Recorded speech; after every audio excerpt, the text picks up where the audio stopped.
partie du débat.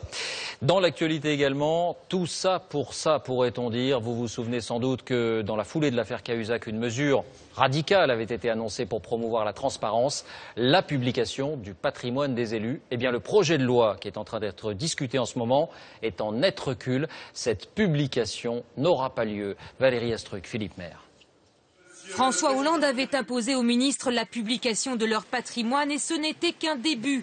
Tous les élus devaient, selon l'exécutif, subir la même règle. J'irai jusqu'au bout de la transparence de la vie politique. C'est la transparence. Elle doit être la plus forte possible. Mais aujourd'hui, les députés ont refusé de se plier à la demande de l'exécutif. Par leurs amendements, ils acceptent qu'on puisse consulter en préfecture leur patrimoine, mais pas question de le publier dans les médias, une publication qui pourrait même être punie d'une amende de 45 000 €. Pour les Verts, l'exécutif n'aurait pas dû céder aux députés socialistes. Finalement, on recule. Finalement, les parlementaires vont donner l'impression de se faire un petit régime particulier, ce qui est très mauvais en termes de message aux Français.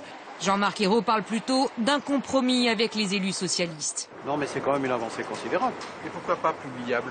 C'est une discussion qui a eu lieu entre le gouvernement et le groupe majoritaire, le groupe socialiste, et qui a permis de trouver le bon équilibre entre transparence, contrôle, et c'est ça qui est l'essentiel, et en même temps publicité. C'est pas secret, c'est ça qui est nouveau. Mais pour la droite, la mesure est hypocrite.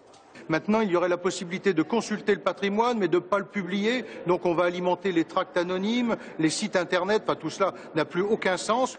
6 000 élus devraient ainsi déclarer leur patrimoine, députés, sénateurs, maires de villes de plus de 30 000 habitants et présidents d'exécutifs locaux. Leur patrimoine sera soumis à une haute autorité qui pourra saisir le fisc en cas de suspicion.